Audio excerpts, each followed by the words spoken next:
Daily job updates ಚಾನಲ್ಗೆ ಸ್ವಾಗತ ಸುಸ್ವಾಗತ. ಇವತ್ತಿನ ಹೊಸ ಜಾಬ್ ಏನಂದರೆ ಸರ್ಕಾರಿ ಜಾಬ್ ತಂದಿದ್ದೀನಿ. ಇದು ಬಂದುಬಿಟ್ಟು ಜಿಲ್ಲಾ ಕಡೆಯಿಂದ ಹೆಲ್ತ್ ಆ್ಯಂಡ್ ಫ್ಯಾಮಿಲಿ ಡಿಪಾರ್ಟ್ಮೆಂಟ್ ಕಡೆಯಿಂದ, ಹೆಲ್ತ್ ಆ್ಯಂಡ್ ವೆಲ್ಫೇರ್ ಡಿಪಾರ್ಟ್ಮೆಂಟ್ ಕಡೆಯಿಂದ. ನಂಬರ್ ಆಫ್ ಪೋಸ್ಟ್ ಬಂದುಬಿಟ್ಟು 51 ಇದೆ. ಲೊಕೇಶನ್ ಬಂದು ನಿಮಗೆ ಚಿಕ್ಕಬಳ್ಳಾಪುರದಲ್ಲಿದೆ. ಪೋಸ್ಟ್ ನೇಮ್ ಬಂದುಬಿಟ್ಟು ಡಾಕ್ಟರ್ MBBS ಓದಿರೋರು. ಸ್ಯಾಲ್ರಿ ಅರೌಂಡ್ 1,40,000 ನಿಮ್ಗೆ ಸ್ಯಾಲ್ರಿ ಇರಲಿದೆ. ಪೋಸ್ಟ್ ಕೂಡ ತುಂಬ ಇದೆ. ಡಾಕ್ಟರ್ ಯಾರೆಲ್ಲ ಓದಿದ್ದೀರಾ ಅಪ್ಲೈ ಮಾಡೋಕ್ಕೆ ಟ್ರೈ ಮಾಡಿ. ಮ್ಯಾಕ್ಸಿಮಮ್ ನೀವು ನೋಡ್ಬೋದು ನಂಬರ್ ಆಫ್ ವೇಕೆನ್ಸಿ ಎಷ್ಟಿದೆ, ಯಾವೆಲ್ಲ ಪೊಸಿಷನ್ಸ್ ಖಾಲಿ ಇದ್ದಾವೆ ಅಂತ ಪೋಸ್ಟ್ ನೇಮ್ಸ್ ನೋಡ್ಬೋದು ನೀವು.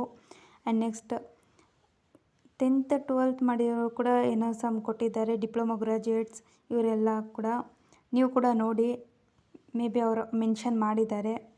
ಆ್ಯಂಡ್ ಸ್ಯಾಲ್ರಿ ಡೀಟೇಲ್ಸ್ ನೋಡ್ಬೋದು, ಯಾವ್ಯಾವ ಪೋಸ್ಟ್ಗೆ ಎಷ್ಟೆಷ್ಟು ಸ್ಯಾಲ್ರಿ ಬರುತ್ತೆ ಅಂತ. ಏಜ್ ಲಿಮಿಟ್ ನಿಮ್ಗೆ 45 ಒಳಗಡೆ 50 ಒಳಗಡೆ ನಿಮ್ಗೆ ಏಜ್ ಲಿಮಿಟ್ ಕೊಟ್ಟಿದ್ದಾರೆ. ನೋಡ್ಬೋದು ಇಲ್ಲಿ 50 ಒಳಗಡೆ ಇರಬೇಕು ನೀವು ಅಪ್ಲೈ ಮಾಡುವಾಗ. ಆ್ಯಂಡ್ ಎಬೋವ್ 18 ಇರಬೇಕು. ಆ್ಯಂಡ್ ನೆಕ್ಸ್ಟ್ ಸ್ಯಾಲ್ರಿ ಡೀಟೇಲ್ಸ್ ನೋಡ್ಬೋದು, ಯಾವುದೆಲ್ಲ ಪೋಸ್ಟ್ಗೆ ಎಷ್ಟೆಲ್ಲ ಸ್ಯಾಲ್ರಿ ಇದೆ ಅಂತ. ಏಜ್ ರಿಲ್ಯಾಕ್ಸೇಷನ್ ಕೂಡ ಇರುತ್ತೆ ನಿಮಗೆ. ಮತ್ತು ಅಪ್ಲಿಕೇಶನ್ ಫೀ ಕೂಡ ಇಲ್ಲ ನಿಮಗೆ. ಸೊ ದಯವಿಟ್ಟು ಎಲ್ಲರೂ ಅಪ್ಲೈ ಮಾಡಿ. ಅಪ್ಲಿಕೇಶನ್ ಲಾಸ್ಟ್ ಡೇ ಬಂದುಬಿಟ್ಟು ನಾಳೆನೇ. ನಾನು ಲಿಂಕ್ನ ಡಿಸ್ಕ್ರಿಪ್ಷನಲ್ಲಿ ಕೊಡ್ತೀನಿ, ಅಪ್ಲೈ ಮಾಡಿ ಬೇಗ. ಯಾರೆಲ್ಲ ಎಲಿಜಿಬಲ್ಲು ಅಪ್ಲೈ ಮಾಡಿ. ಡೈಲಿ ಜಾಬ್ ಅಪ್ಡೇಟ್ಸ್ಗೆ ಚಾನಲ್ನ ಸಬ್ಸ್ಕ್ರೈಬ್ ಮಾಡ್ಕೊಳ್ರಿ.